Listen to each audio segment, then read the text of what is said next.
Hey there, folks. Checkmate here with you. Just a little entertainment for your opening. Welcome. I am Checkmate here on ValorTube, where you can tube bigly. And once again, a disclaimer about the giddy up here. The hat and the shirt are kind of warranted, but the mask has nothing to do with the disease. It has everything to do with obscuring my appearance. I have a day job who the people would privately not really care what my opinion is, but publicly might care a lot. And so therefore, hence the mask. I wanted to, uh, in light of recent events over the past 24, more like 96 hours in Eastern Europe, I wanted to go ahead and add some color to my last video from sort of a personal biblical revelation standpoint. And so I'm going to go ahead and jump into in regard to the faith and experience standpoint. We're going to jump off with faith very shortly and then get you caught up. Okay. Um, First of all, Ezekiel 38 and 39 has become a preoccupation of mine. And I pulled this one because it ties together the last briefing that I did and the need for intercession when this thing gets into more dramatic and sharper focus. And I pulled from the NIV, and that's my little comment about I'm not a huge fan of the NIV. I like New King James, but for universality's sake, I thought I would just go with it. And it will begin at verse 14. Therefore, Son of Man, prophesy and say to Gog, this is what the sovereign Lord says. In that day, when my people Israel are living in safety, will you not take notice of it? You will come from your place in the far north, you and many nations with you, all of them riding on horses, a great horde, a mighty army. You will advance against my people Israel like a cloud that covers the land. In the days to come, Gog, I will bring you against my land, so that the nations may know me when I am proved holy through you before their eyes. Of course, I highlighted this because leading off of what it was that I had discussed in my last video, the need for prayerful intercession with respect to the peace of Jerusalem, is that we, being the new covenant, can be powerful instruments as remnant believers in helping shape the outcome our good Lord desires. And thus, I believe that what I will posit here today, and there's actually a Bible verse at the very end that ties it up together far more neatly. Praise be to God, ties it up much more neatly than I ever could. And I'm starting to lose my place. So let's just get into the current event. This came out this morning. It is obviously from the Daily Mail, which their global circulation numbers are incredible, and it gives me hope for the fate of global media in the sense that if you can get past the glamour pictures and some of the bikini shots, their journalism is really quite good. And it actually has been for a number of years now. It's just in America, it kind of escapes notice because, of course, it emanates from London. But revealed, White House has warned European allies to prepare for a Russian invasion of Ukraine with further border military buildup intentions over gas supplies. Pretty straightforward. If you've been tracking Eastern Europe, I have not been absolutely diligent about this in the Fighting Checkmates group on ValorTube, too bigly. And the long and the short of it is that it's such a slow building and sustained problem. I figured that once a month I could touch on it or just drop an article here and there and keep you, the Fighting Checkmates, up to speed. I decided to borrow heavily from some maps that they put on the site, and you'll see that I'm going to speak mostly through maps and just verbally take you through it. As you see, the events that have been taking place is that this, of course, is Eastern Europe. You have Germany in here, Poland here. And what has recently been in the news is that Russia has been, and this has been covered by Checkmate, has been rotating troops on the eastern front of Ukraine, and they hold this eastern area of Ukraine here. The Ukrainians have been preparing, in some cases, some of their more forward elements spoiling for a chance to show the Russians what for. Now that President Trump has given them Javelin missiles, they actually might be able to make a respectable showing. But what has gotten in the news recently is that migrations, some believe, and I happen to subscribe to this, that the Russians actually have been pushing the migrants west through Belarus into what is supposed to be Western Europe, which of course is denoted in blue on the map here. And that's where this area here is, and you see that the inset has a picture of the migrant. And so what has happened here is that the Polish government unilaterally decided that they were going to push their troops out to their border. That's their right as a country. They can do that. That's sovereign territory. And they began halting the move of migrants, and it's turned into a bit of a Mexican standoff here on the border of Belarus and Poland, right in this area here. Simultaneously, what is referred to as the Baltic countries, even though a couple of other countries are on four other countries are on the Baltic, but generally speaking, what's referred to as the Baltic states, which are independent states of the former Soviet Union, Estonia, Latvia, Lithuania, have been hosting a number of NATO exercises, as well as what is known as NATO air policing, where Western European and U.S. Aircraft will make sure that the air sovereignty of these countries is respected because they're next to the big bad bear, and Putin likes to flex his muscle. In the tense standoffs here, one of the things that happened recently that gave President Lukashenko, who is considered a pariah in Western Europe, and Putin uses him as a bad boy foil against Western Europe for more provocative acts that Putin likes to sit back and be a little more dignified and play the faux broker. President Lukashenko has actually been making some rather aggressive noises as well, but not in the sense that he has been mobilizing his military, but more in the energy sphere.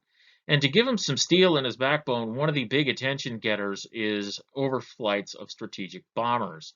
And they flew into Belarus, and they made it known to the radars of the flanking countries that they were there. Lukashenko, basically, after the Germans and the Poles began complaining about the migration patterns, Lukashenko basically told them, "Shut up or I'm cutting your energy supplies." And that is much more, the best quotes are in the article that was referenced on the previous page that this map is pulled from.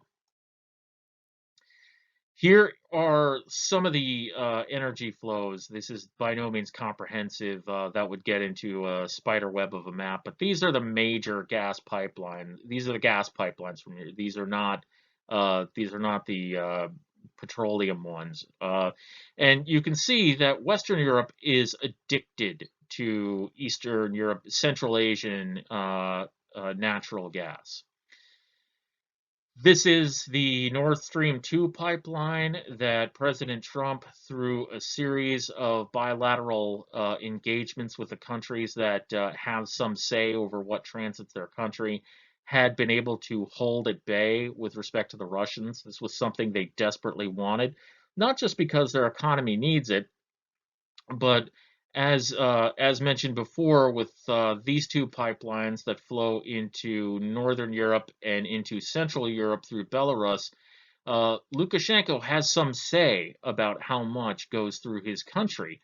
And so between Russia and Belarus, they use energy as a bludgeon to get what they want, not just in Western Europe, but in Ukraine as well. When I worked in government, power outages in the dead of winter because of natural gas flows were very common bludgeon that the Russians would use. So this, if you've seen some of my previous presentations, you understand the theme. I just thought I would pop the map in here to give some color to Lukashenko's threat.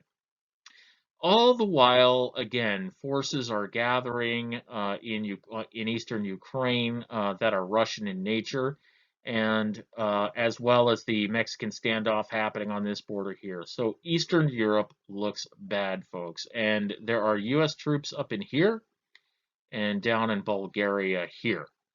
And so all of this looks really pretty serious. More about this shortly. The difficulty for everybody is that the potential swing player in natural gas is now Israel. They have a lot of it. They have a lot, and it's in their exclusive economic zone. The Egyptians have some, the Lebanese have a little, the Syrians, we're not sure, but the Russians in the past handful of months, for their protection of the Assad regime, won basically what amounts to an exclusive in developing any offshore deposits that can be found here. And all of this has the Turkish president seeing red because he is largely excluded. And he has, in northern Cyprus, he has some proxy power, but southern Cyprus is still Greek. So the Greeks and the Israelis are in lockstep on this. Lebanon, of course, is very unstable right now politically. Hezbollah is armed to the teeth, but the Lebanese economy is to the point right now that if Hezbollah unleashed against northern Israel, they would just ride out the storm. And you can bet there are exploratory natural gas blocks in the exclusive economic zone of Lebanon. You can bet that by extension, Putin, through Syria, or even maybe himself, if he can seduce the Lebanese to do it, wants to get him a hand on some of that energy. So these are the riches, these are the spoils, this is what endangers Vladimir Putin's complete monopoly on the energy sector, and he needs it. I write about this quite a bit on the Fighting Checkmate section of ValorTube, and so you can go back and reread some of my previous entries along with the articles that I post. Again, this ties together a couple of things. My two previous videos, the Shifting Sands, the Drumbeat Conspiracy to War, along with a short perspective on the Peace of Jerusalem. As I explained at the outset, that Gog and Magog, and please see Paul Lair's work on this stuff, are they are the critical issue in all of this. Reference Ezekiel 38 and 39 naturally, anything by Paul Lair. And then if you want to keep yourself current on much more of a daily basis, Daily Mail does really good actually, Eastern European coverage. Zero Hedge, they have analysts over there. It's really hit or miss the depth of coverage that they get, but when they write about Russia, they tend to do a pretty good job. Moscow Times, it's smooth propaganda. It's like reading the Washington Post, but in Moscow. You'll at least get a flavor of what the Russians want you to believe. Times of Israel, very sort of punchy upfront. Here's the story on hardcore security issues. Their opinion sections tend to go a little sideways in my view, but that's personal opinion. Al Arabiya, this is Saudi, but it's very glossy. And if they're paying attention to it, generally speaking, it's on the right side of the issues. And then Radio Free Europe, Radio Liberty News, they are both conjoined. RFERL is what we called them in government, and there is a government tie-in to RFERL. But if you want to keep yourself up to date on a daily basis, this is Checkmate helping you out. You'll need to read a lot less Checkmate, but do check in. Okay, so bringing it home, this is the second to last slide. I know it's an awful lot, and I know I could have gone into more depth with the slides. Again, this is the political map of the area of interest. Israeli natural gas is largely online here. Some of it is indeed going into the West, and it is now a swing player in the energy market for Europe. The Russians, again, they're exploring in this area with an eye on Lebanon, and don't think for a second that Vladimir does not have his eyes on this right here. What would be better than a withering war against the Israelis, where the Israeli people and military are beaten to a pulp, that the Russians could go in there and dictate terms? All the Israelis have to do is threaten to turn up the spigot on what is going into Europe, and the Russians would go ape because it would completely undermine the entire energy diplomacy. Putin working through Lukashenko with threats to turn off energy in Western Europe. And that is all the international economy needs right now, people. It needs another energy threat like we need a hole in the head. And so Lukashenko, like I said, he is to Russia's Putin what North Korea is to the Chinese government. He's the bad boy that takes the heat off of their own misdeeds. And that is clear right now with a whole bunch of migrants right in this area here threatening to go west. And the thing that people really ought to keep sight of is that these two standing across the line from each other, the Poles and Belarus, I give the advantage to the Polish. They work with us every chance they get. They're good. They're hardworking. They really invest in their military, and they are really PO'd at the people in this area, Belarus, and in Russia. They feel that these people mean them no good, and they will fight. If it comes down to it, the Poles will fight.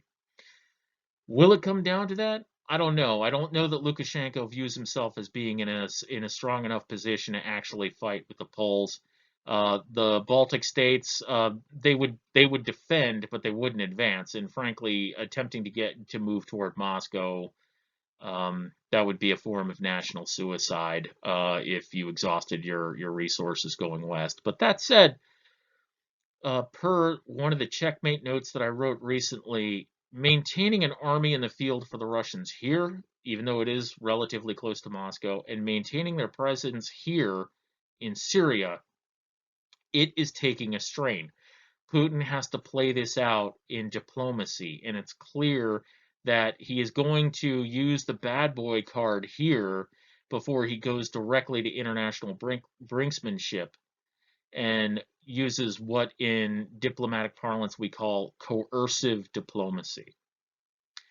All of this is to say is that all of this area here is traditionally referred to in Russia as the near abroad. And if you'll remember, Putin was in East Germany during the Cold War. And the fact of the matter is that he is nostalgic for Russian great power, not necessarily Soviet, Russian great power, and his military is nostalgic for having a strategic buffer by having troops directly occupy here. They are not, as they were in Soviet days, looking to roll tanks every chance they get, and Putin is just restraining them, even though he would have you believe that. But the fact is that the idea of strategic space between the modern West and the industrial heartland of Russia, that's still very much a strategic consideration on their mind. So the idea of consolidating the near abroad to more equally dictate terms to Europe, it's a big deal to Putin. What if a war broke out in the Middle East and Syria and Lebanon were having their exploits in danger because a number of countries either couldn't be counted on or just stopped fighting altogether, and it looked like the Israelis were beginning to dictate peace on their terms to the entire Levant area, and that Turkey couldn't necessarily commit or was losing badly. What happens if all of this leaves influence of Russia? He would probably have to stop everything he was doing in here and turn and focus. And frankly, I think he would do so out of a fit of pique, because the man is certainly godless. Which brings us to, I will turn you around, put hooks into your jaws, and lead you out with all your army, horses and horsemen, all splendidly clothed, a great company with bucklers and shields, all of them handling swords. We may very well be sitting on the moment, folks, that is foretold. This ran far longer than I wanted to, and I know it didn't have the glossy kind of detail that any of us would like to see. I thank you for your time. Please go back and look at the video on intercessing for Jerusalem. When this happens, it could happen things could get sporty very, very quickly. And if you go back and you look at the rest of the body of my work, you will notice I do believe it begins with an airstrike on Iran. Because with the Israelis tied up, waiting for the inevitable counterattack after hitting Iran, I believe that the Russians will figure out that that is their go time to head into to step it up in Eastern Europe. Do not be scared. All of this, as in the previous slide, is for God to show his glory to his people. And as an aside, I believe a clean house within the body politic of the state of Israel. He is in charge. He's got this. And that is really it for me for now. Thank you for your attention. It's been 22 minutes. God bless you, and I'll see you again.